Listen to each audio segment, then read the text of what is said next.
E se a música fosse tudo que você tem, mas ao mesmo tempo ela tirasse tudo de você? É isso que acontece com Arima Kousei, um pianista prodígio que conhece uma garota em abril. Mas vamos voltar um pouquinho no tempo. Com apenas 8 anos, ele ficou super famoso porque ganhava concursos, tocava em orquestras e se tornou um dos pianistas mais jovens do Japão, ganhando vários tipos de apelidos. O metrônomo humano, porque tocava as partituras perfeitamente no tempo certo, a máquina, porque parecia um robô sem sentimentos, já que sempre estava sério. Ou também o chamavam de marionete da mãe, porque ela o controlava e era ela quem o obrigava a tocar piano perfeitamente, batendo nele e gritando se ele errasse. Ela era assim todos os dias, fazendo ele praticar por muitas horas. Até que em um dia, a mãe dele faleceu e desde então ele não consegue mais tocar piano. Mas não é que ele desaprendeu, mas ele não consegue mais escutar a própria música. E ele sempre vê um fantasma da mãe dizendo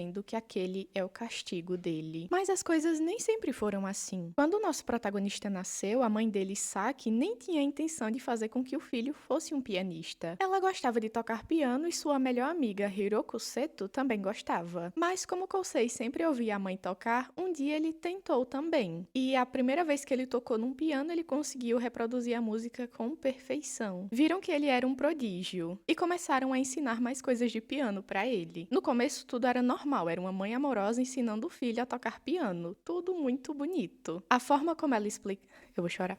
Não vou chorar ainda porque está muito cedo. A forma como ela explicava era dizendo que ele devia tocar as teclas como se estivesse acariciando a cabeça de um bebê. Mas um dia ela ficou gravemente doente e todo esse amor e carinho foi jogado pela janela. Ela começou a pressioná-lo de forma cruel para que ele tocasse perfeitamente. Foi aí que ela começou a gritar, a bater e até fazê-lo sangrar, e a chamar ele de coisas que uma mãe nunca deveria chamar um filho. Ela chegou até a abandonar o gato dele, porque ele tinha um gatinho e um dia esse gatinho arranhou a mão dele. E pianistas têm que ter muito cuidado com as mãos, já que é o instrumento de trabalho deles. Então ela se livrou do gatinho para que ele não tivesse distrações e para que ele pudesse focar totalmente no piano. E ela ainda dizia que se ele tocasse, ela ficaria melhor. Então ele fazia tudo. Como ela vivia no hospital, quase nunca podia vê-lo, exceto um dia. Nesse dia ele estava extremamente feliz porque ela iria assisti-lo em um concurso. Se esforçou ao máximo para tocar uma música cheia de amor só para ela. O público amou, todos aplaudiram emocionados, mas a única insatisfeita foi a própria Saki. Ela o agrediu dizendo que ele errou muito e não tocou corretamente, fazendo-o sangrar. Isso frustrou Kousei profundamente e ele, ferido, disse que a mãe podia desviver. Até a melhor amiga dela, Hiroko, disse que ela tinha exagerado. Saki respondeu que não tinha mais tempo e precisava ensiná-lo tudo antes de desviver, para que ele pudesse viver da música, viajar e ter um futuro. No início você detesta muito a mãe do Kousei porque você acha que ela só queria que o filho tocasse piano e ainda mentia dizendo que ia melhorar se ele tocasse. Mas depois você percebe que ela queria que ele tivesse um futuro. Mesmo assim, a forma como ela fez isso não foi das melhores.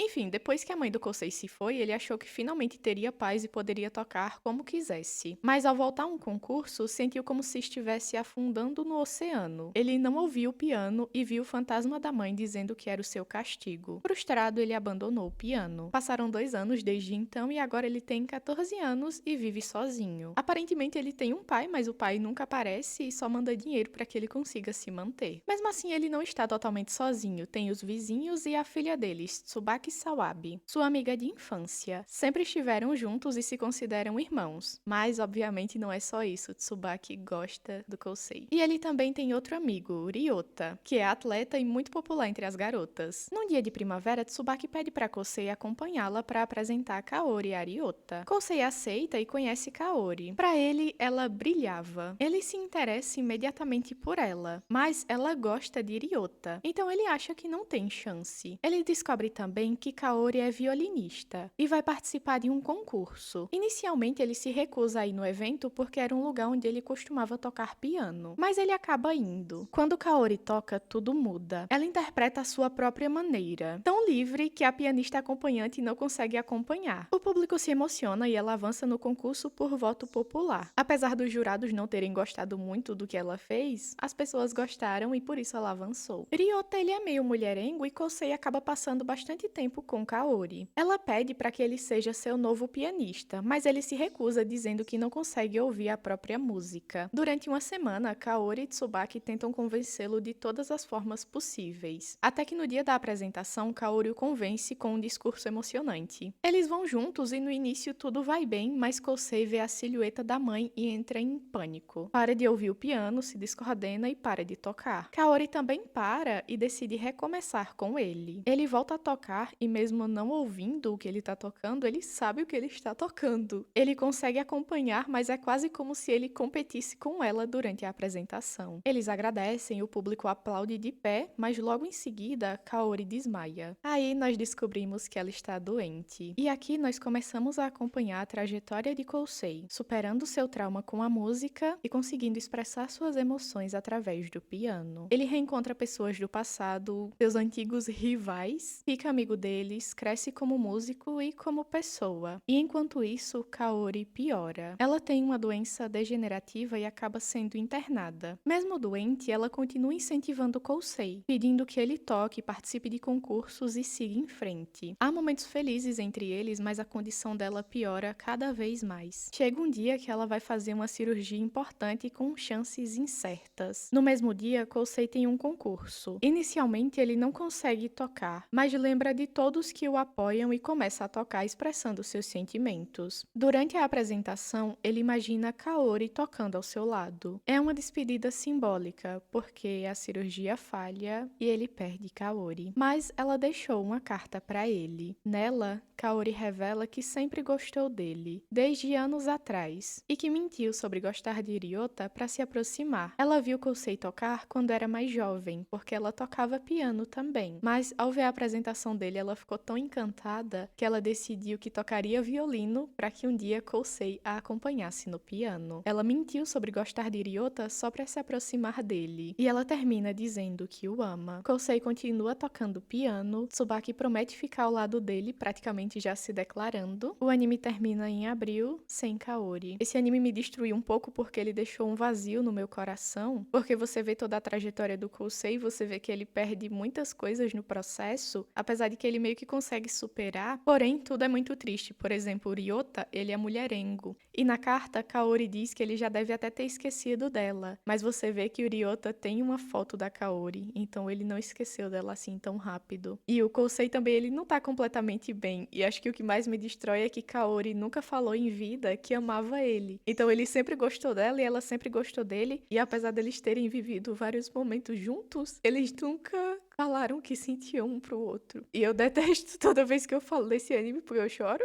Mas é muito bom. Shigatsu é um anime muito bom. Até hoje é o mais triste que eu assisti, mas tem outros 2 animes bem tristes que eu quero assistir esse mês. Mas eu conto pra vocês na aba comunidade qual é o mais triste. Dia 1 de abril é conhecido como Dia da Mentira em vários países. Então nada mais adequado do que resumir no dia 1º de abril um anime que se chama Sua Mentira em Abril, que começa com uma mentira em abril.